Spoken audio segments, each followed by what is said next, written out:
Black and gold fans, college football fans, welcome in or welcome back to the Touchdown Black and Gold vlog, where we examine, discuss, honor, and celebrate all things college football across the entire college football landscape, but with a very special emphasis on our beloved black and gold squad of the Iowa Hawkeyes.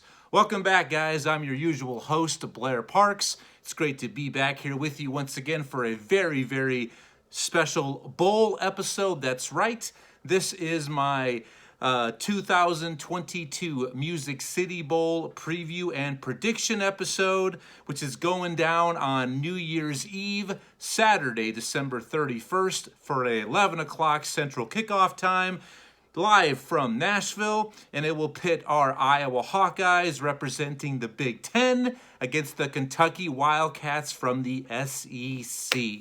Man, what a matchup, and I am so pumped for this matchup. This game is full of so much intrigue, and I think, like the Transformers, guys, there is way more to this matchup than meets the eyes. Two very highly familiar and similar programs, because if you've forgotten, this really is Iowa versus Kentucky Part 2, a rematch from last year's Citrus Bowl, a game in which Kentucky beat out Iowa, held on to a 20-17 victory. Very highly contested game, a lot of fun, very entertaining. So like I said, two programs that are very highly familiar and similar in styles, rosters, and culture and schemes, but yet also very unfamiliar and unsimilar. And I'll tell you more on that later, why I'm saying that. So can't wait for this matchup, guys. As of right now, the line, the over-under is 31 points, which is a modern-day bowl record. Wow, 31 points is the over-under, and I'll explain more in depth later this episode why Vegas thinks it's going to be that low, and maybe should you actually bet the under when it comes to 31. And Iowa right now is a slight 2-point favorite from via Vegas. And as far as the history of this bowl game, this is Kentucky's 6th appearance in the Music City Bowl and Iowa's first ever appearance in the Music City Bowl in Nashville.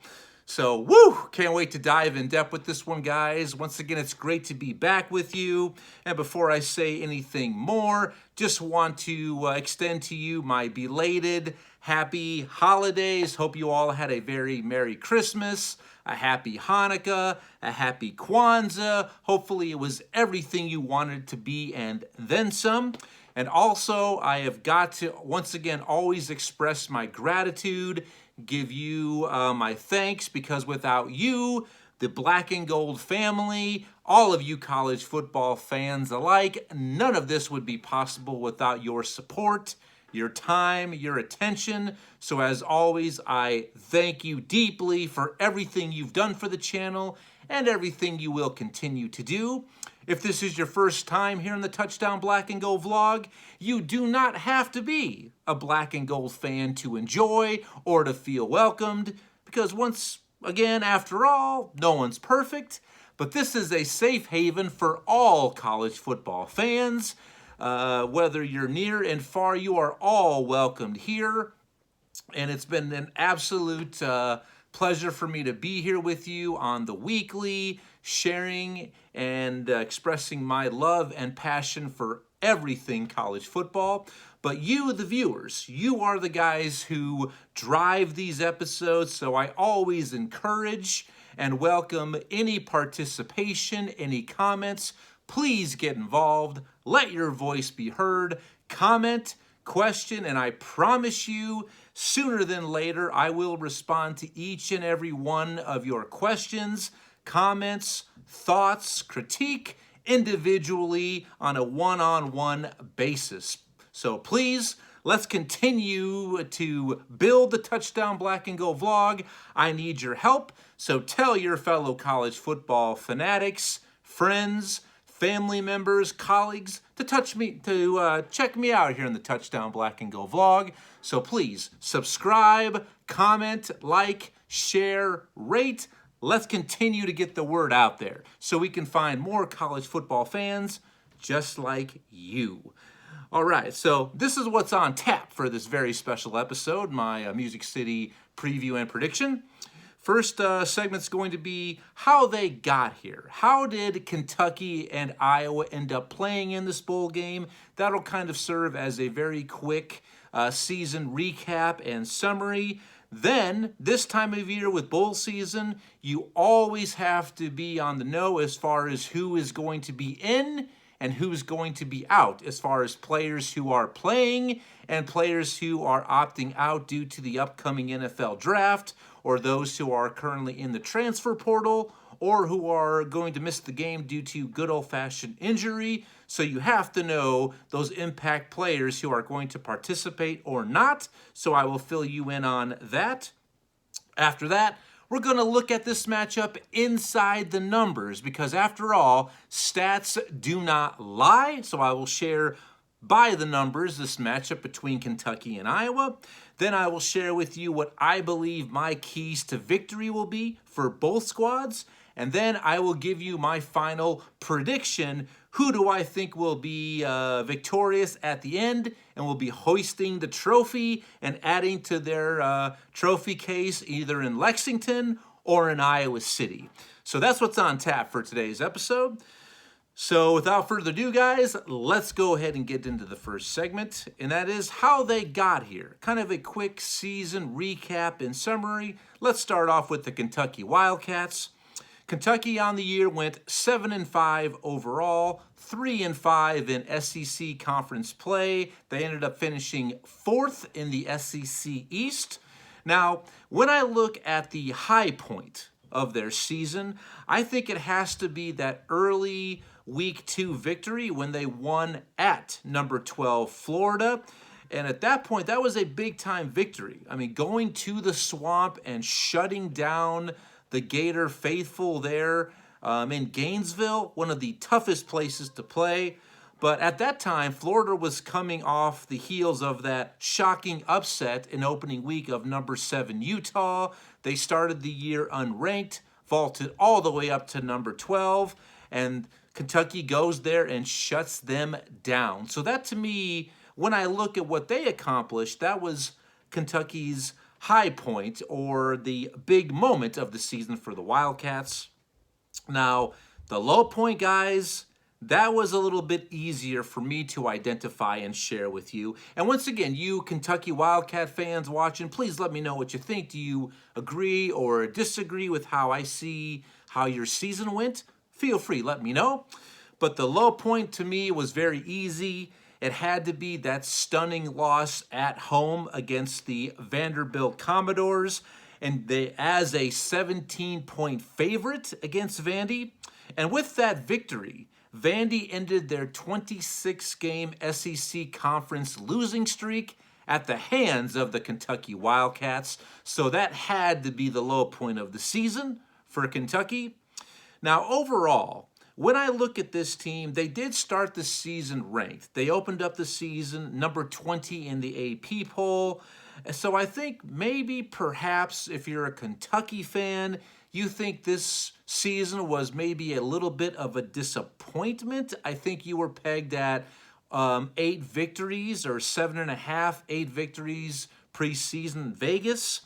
But me, if you watched my bold predictions episode before the kickoff of the 2022 season, I did predict that Kentucky would be one of the teams that started the season ranked, but would end the season unranked. So this isn't really that big of a surprise to me, but I thought they would be kind of more that 8, maybe 9 win plateau, but finishing 7-5. Not a huge surprise to this guy right here. But now as far as Iowa. Now Iowa's overall season, guys, as follows. They went 7-5 overall, 5-4 in Big Ten Conference play. They finished 2nd in the Big Ten West. Now the high point of the season, I think for me, there's two, but they're kind of separate yet equal. It's the victories that they were able to tally against their biggest Big Ten rivals within their division when they were able to beat Wisconsin at home and win at Minnesota late in the season. That was during Iowa's 4-game win streak, which almost that point put them in the running to win the Big Ten West Division. Without that 4-game winning streak, that would not have been possible. But defeating Wisconsin at home to recapture the Heartland Trophy and then going to the Twin Cities to beat Minnesota to retain the Floyd of Rosedale Trophy, the Divine Swine. I think those were the high points of Iowa's season. Now, guys, the low point for Iowa's season, wow. This one, I'm just telling you guys, there were several nominees. I mean, this is like the Oscars here, guys. There were several nominees for low point of the season. I mean, simply put, I probably just could have said the Iowa offense overall was the low point of the season, but I had to pick a specific game or moment, and those that just missed out, I could have picked the loss against their in-state rival Iowa State for the Cy-Hawk Trophy. They lost 10-7 in week 2 against the Cyclones, who then ended up going 4-8 overall. So the Cyclones only tallied one victory in Big 12 conference play. So that one definitely was a low point. I could have also chosen the beatdown, the absolute embarrassment at Ohio State when Iowa lost 54-10. Another one, even though it was a victory, I could have even picked the victory opening week against FCS powerhouse South Dakota State, 7-3, where Iowa did not even score a single offensive point. They scored their 7 points via a field goal and not one, but 2 safeties. So that could have even been another low point. And by the way, South Dakota State, just so you know, that was actually their only loss of the season. They have advanced to the FCS championship, the title game. So Iowa at least does have the potential to at least say that, hey, we did beat a number 1 team and a college division level champion. So we do have that potentially that we could brag about. Yeah, we'll see how that plays out in 2 weeks, the FCS title game. But overall, the low point that I had to select had to be the loss against Nebraska, 24-17 on Black Friday in Iowa City inside of Kinnick Stadium. I was there. Don't worry, I've gotten over it. It's in the rearview mirror now. And in that loss, that cost Iowa the West Division crown and a return trip to Indianapolis to play in the Big Ten title game for back-to-back seasons. So that had to be the low point of that of the season, that loss against the Cornhuskers in Big Red. Iowa, also, when I did that bold predictions episode, guys, if you've watched my episodes before, I don't have to say this, but I feel like I need to at least once an episode. But if you've been a longtime viewer of the channel, I am very objective. I am not a Homer Simpson, and this proves it right now. All right. During my 2022 season bowl predictions, I actually said that both Kentucky and Iowa would start the season ranked and end the season unranked. Now, that was before the official AP polls had been released. I was expecting Iowa to be ranked anywhere from 20 to 25, but they were not. So overall, there was some disappointment this season for most Iowa fans. Now, me as a fan, just like you are, whether it's of the black and gold or whatever team that you follow or root for, we always want more. We do, and there's nothing wrong with that. That's what makes us fanatics, because fan for short is fanatic.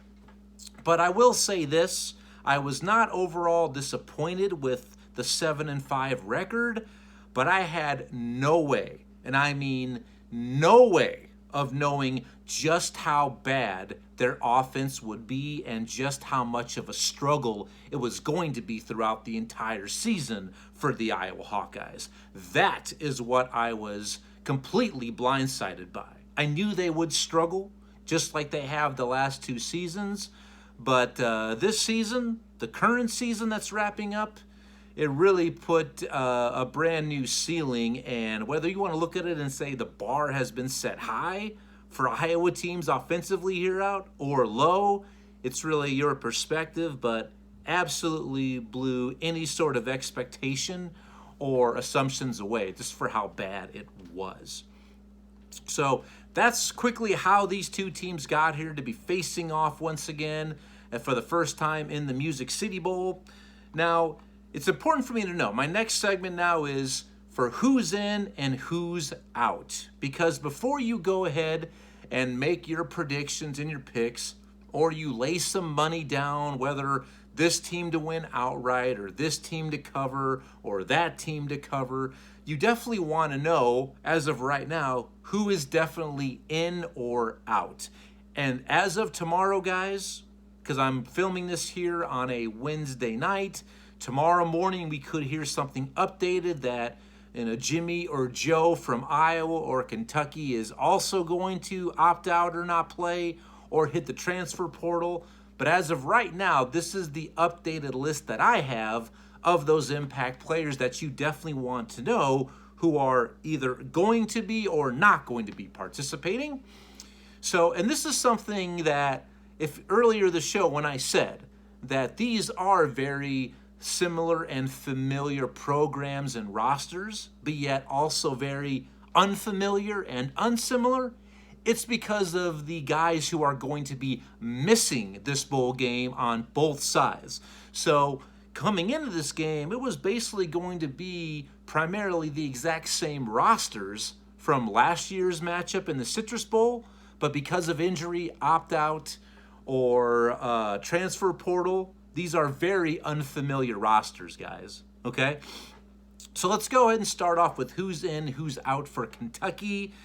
And this is not a big shock. I think everybody kind of expected this. The guy is projected to be one of the first 4 quarterbacks taken in the upcoming NFL draft. I'm talking about quarterback for Kentucky, Will Levis, has opted out of this bowl game, which came as no surprise. I mean, that was breaking news and made public several weeks ago. Nobody was surprised by that. But the next 2 opt-outs, I think these two cats not playing is going to have a huge, and I mean a huge effect on how Kentucky is going to attempt to win this game and the overall outcome of this game potentially, and just how it's going to be set in motion. Both their number 1 and number 2 running backs have chosen to opt out and prepare for the NFL draft. So their best running back is Chris Rodriguez Jr. He is out, and so is number 2 running back, one of my favorite names in all of college football, running back Kavosiey Smoke, has also elected to opt out. So they are down to their 3rd string running back is Kentucky. So this is going to have a huge effect on what Kentucky is going to be able to do or not do on offense, to where I know their backup quarterbacks do have a little bit of game time, a little bit of snaps, and some experience, but it's going to basically be a brand new starting backfield for Kentucky. I mean, it's very, very intriguing. That's why I said I am so pumped to see this bowl game play out. Now for Iowa, there is also big-time players who are not going to be partaking in this game. And let's start off where we did with the quarterback, Will Levis. Iowa's starting quarterback the entire season, Spencer Petras, will miss the bowl game due to injury. He was knocked out of the game very early in the first quarter against Nebraska on Black Friday. Alex Padilla played the rest of the Nebraska game, their number 2 quarterback. He since has entered the transfer portal. So what does that mean? that Iowa will be down their number 1 and number 2 quarterbacks. They both will not be playing. So Kentucky's without their number 1 and number 2 running backs, and Iowa's without their number 1 and number 2 quarterbacks. I mean, how can you draw this up any better? I mean, right there, just high drama, high intrigue. And also, a lot of other weapons for Iowa on the offense, which I say that kind of jokingly with a smile, because saying anything in regards to Iowa's offense being a weapon, that's just kind of funny to say that in the same sentence. But Iowa will be without 2 big-time wide receivers. Keegan Johnson has entered the transfer portal, and he has already announced his commitment to Kansas State.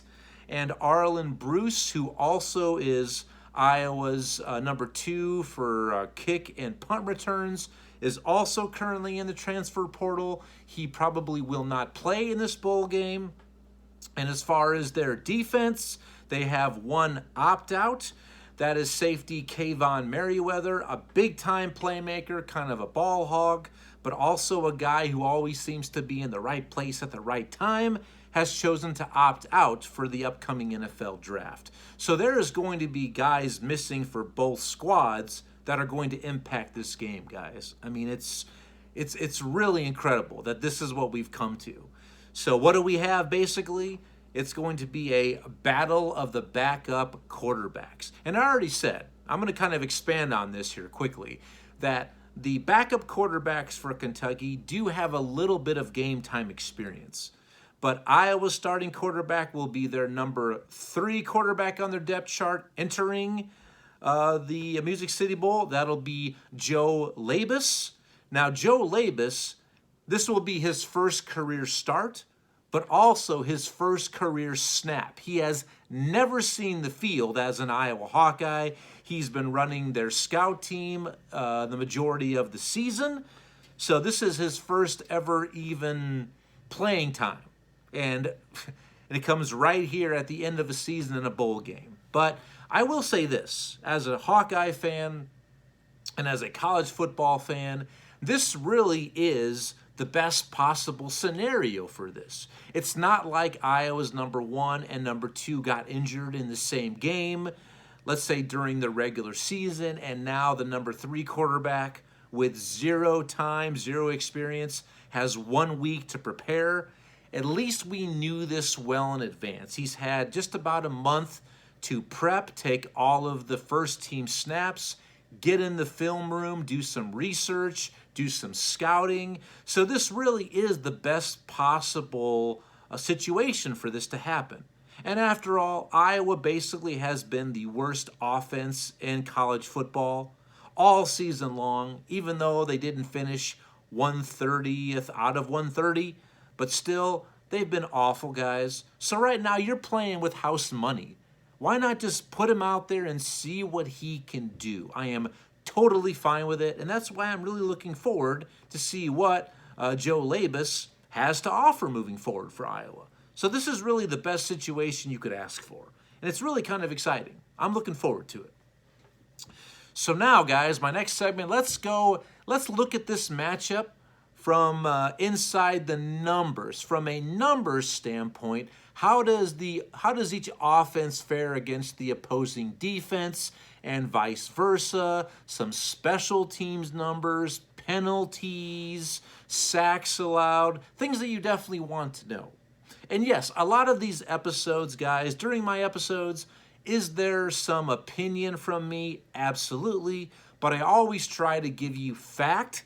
That is something, those facts that cannot be denied or debated, and this is one of those things. So let's look at this matchup inside the numbers. Let's start off with Kentucky. Now, from an offensive perspective, Kentucky scores 22 points per game, not too bad.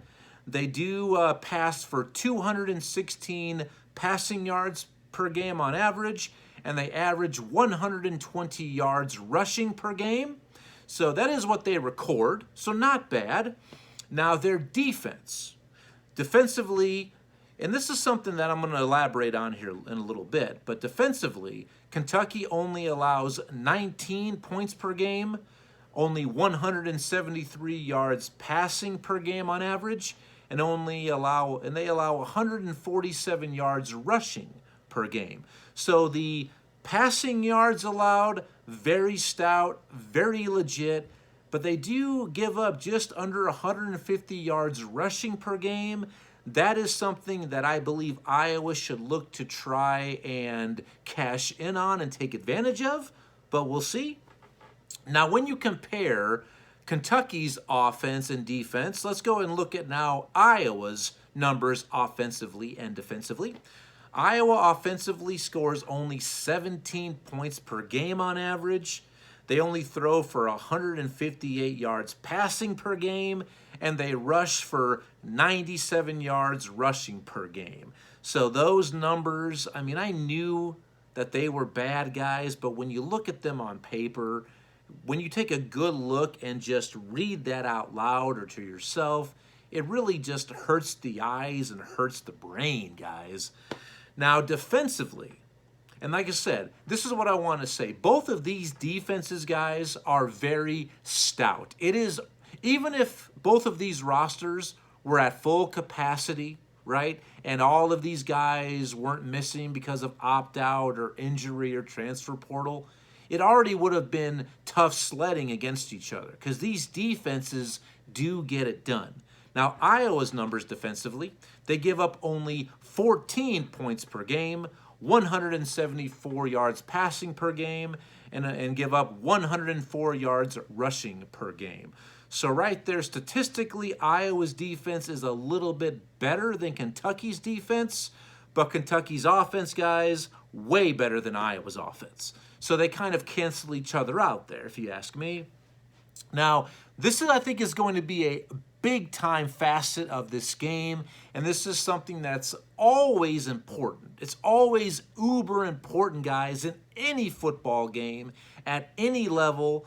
You must be sound in your kicking game, but with backup quarterbacks playing, running backs missing, wide receivers missing, special teams in this game is going to be at a premium, guys. It is going to matter so much more.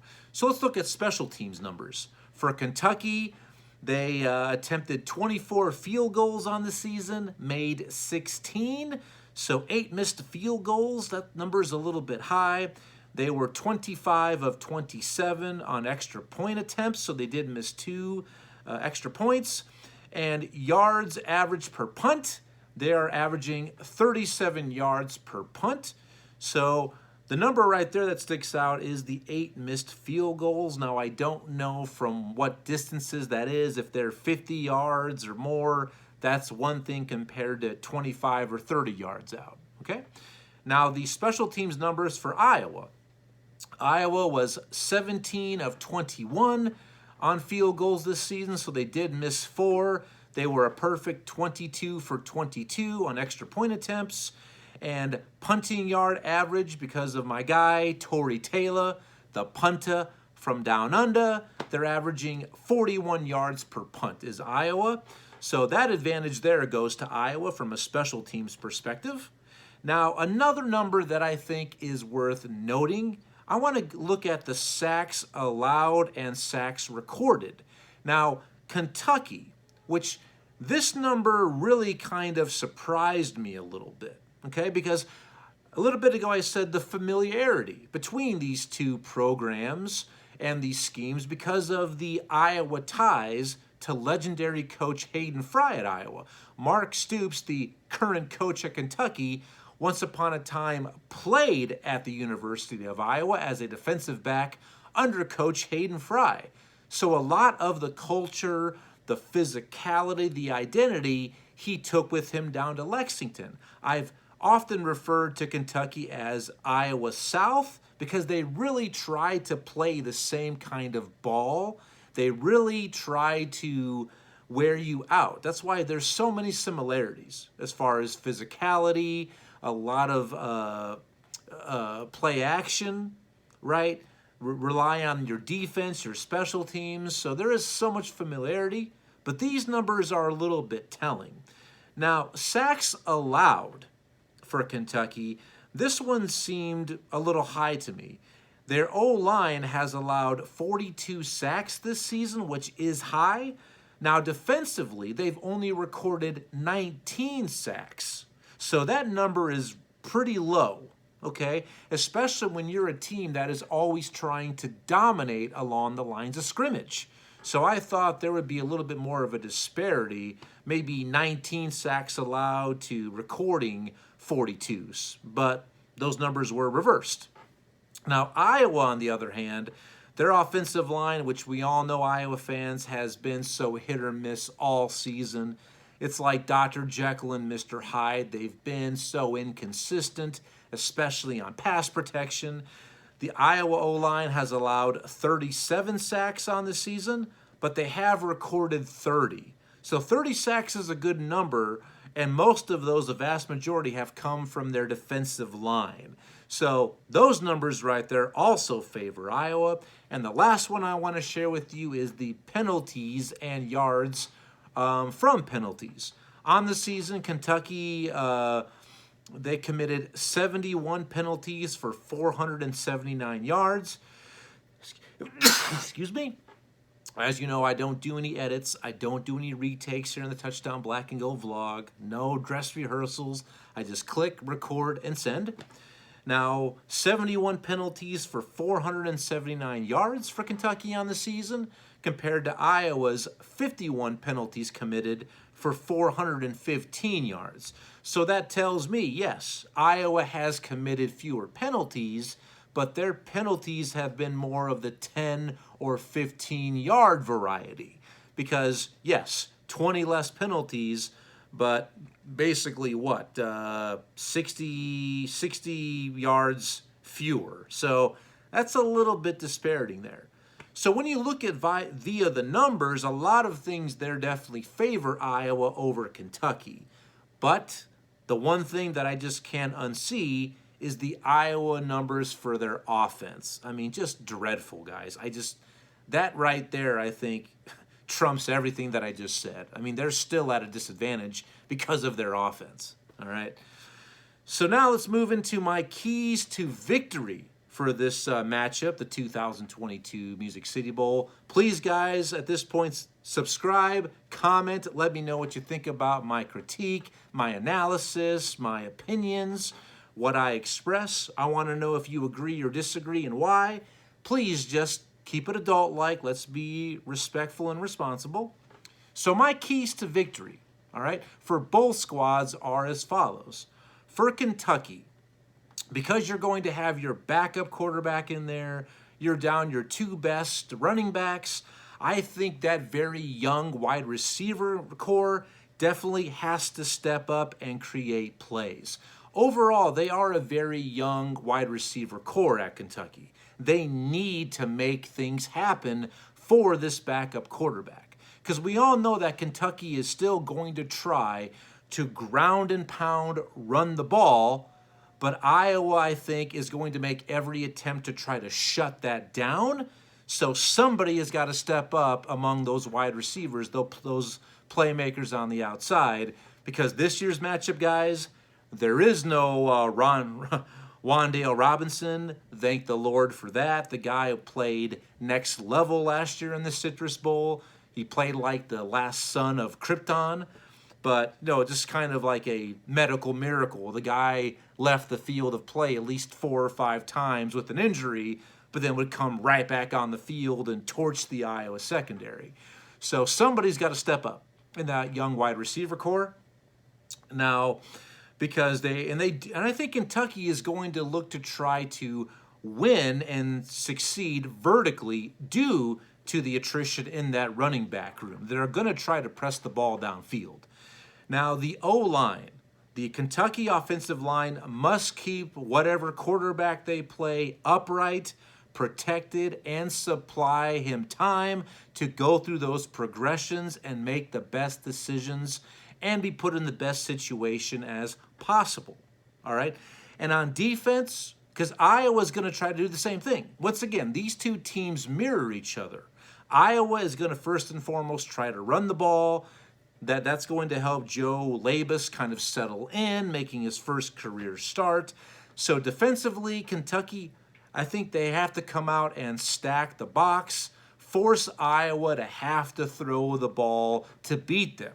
So I think they must stack the box and just sell out against the run. Just say, you know what, you're not going to run against us. And the other thing Kentucky, I think, must do to win is capitalize on Iowa's mistakes. I'm talking if they do give Kentucky any turnovers, stupid penalties, any special team miscues, those opportunities that Iowa gives Kentucky, they must capitalize. Because we know that usually Iowa is not going to defeat or beat itself. And that's really what we saw kind of unravel during that Nebraska game. Taking nothing away from Big Red, but there were some very un-Iowa-like plays in that game. And to Nebraska's credit, they absolutely capitalized and punctuated those mistakes and miscues. So that's the keys to victory for Kentucky. Now, the keys to victory for Iowa. Now, I'm going to talk about quarterback Joe Labus. He's making his first start. I've said that several times. His first career snap, even.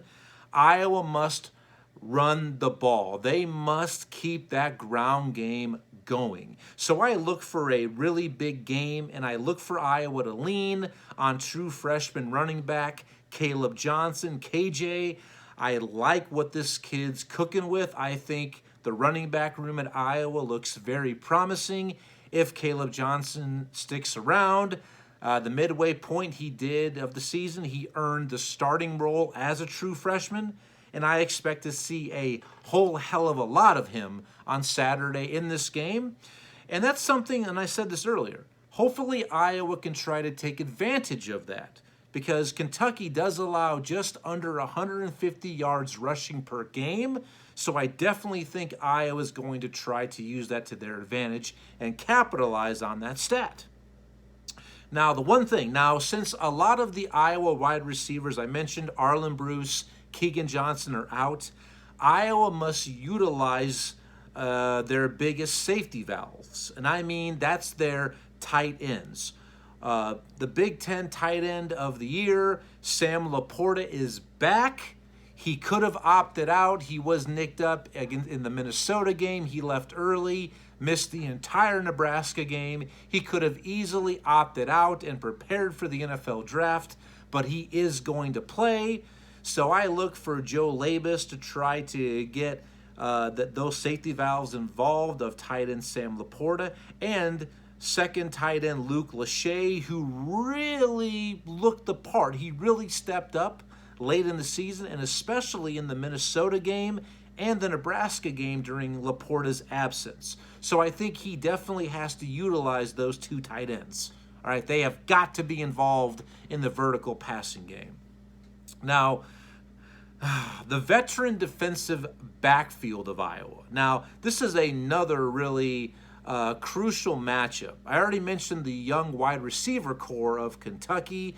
They take on a very veteran Iowa defensive backfield. I mean, by all reports, a stud, Cooper DeJean, is going to play. He is cleared concussion protocol. He left early in the game against Nebraska, was knocked out.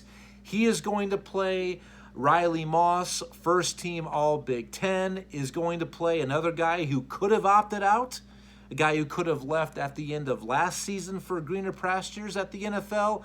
So, and I really, even without Kayvon Merriweather, they've still got Quinn Schulte. So you have guys in the Iowa backfield, defensive backfield, who are uber experienced. And I look for them to win, they must constrict and shut down those young Kentucky wide receivers. So that's going to be really one of the other big-time matchups to watch, unit versus unit for each team.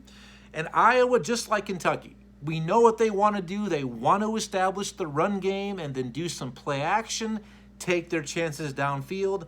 Iowa must also, on defense, stack the box and sell out against the run. They must not let Kentucky move the ball on the ground, force their backup quarterback to have to throw to beat them. So that's also what they're going to do, just like what Kentucky defensively has to do as well. And the other thing, I went through it via the numbers and by the numbers. Iowa must utilize their superior special teams, both field goal kicking and punting. My guy, once again, Iowa's MVP on the season, hands down. I think there's a couple other people that could have taken that title or that trophy, but for me, he's been the most consistent player all year. I'm talking about second-team All-American punter, the punter from down under, Tory Taylor. So Iowa must lean on their special teams because if they're given opportunities, they must capitalize as well. So those guys are my keys to victory for both Kentucky and Iowa. Let me know what you think. Comment, like, share, subscribe. Let me get a quick swig of water. All right. So guys, now it's time for my prediction. Now, last week I did have my bowl bonanza, my 15 bowl games that I selected, previewed, and picked. So I've already gone on record with who I've picked to win this game. Now, the 31 points over under, I know it sounds like it's very few, and I said I would bring this up. I think that's also so low because we know both these defenses are good, but now look at the offenses, the players that are missing and who's going to be playing in their steads. So, but then again, I just think this game, I think it will get over 31 points, I think. But then again, I tend to maybe think very low scoring, and I think actually 17 points will at least get you to overtime, but I think 18 points or more actually is enough to win this game outright. So I'm thinking the magic number for each team should be about 20. Whoever scores 20 points, they're going to win. That's where I'm at with this. All right.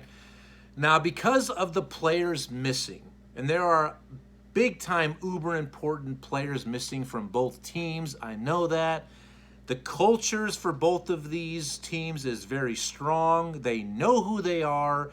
They don't have an identity crisis. They do not.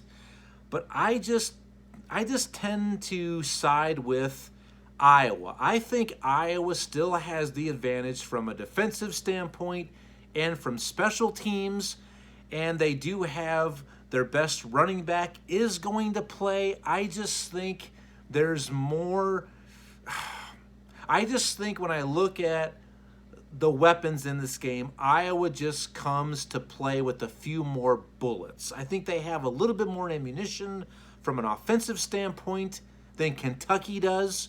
So that's why I'm just leaning towards Iowa in this game, and that is who I'm picking. I'm going to say a final score, Iowa 20, Kentucky 16. So a very close game. Might come down to a last-minute possession or stand, just like it did in last year's Citrus Bowl. So there you have it. That's my prediction. Iowa wins the Music City Bowl, brings home the trophy, and we celebrate, but then we realize we have to go 9 months without any more college football, and then the depression sets in. So that's it, guys. That's today's episode. I hope you enjoyed it. Please subscribe, like, share, comment. Let me know what you think. I will be on tomorrow, either late tomorrow night or early Friday morning. Be on the lookout for my very special 2023 Rose Bowl preview and prediction episode. I'll definitely look at that matchup between Utah and Penn State for your viewing and listening pleasure. So be on the lookout for that. So once again, guys, please subscribe, like, share, comment.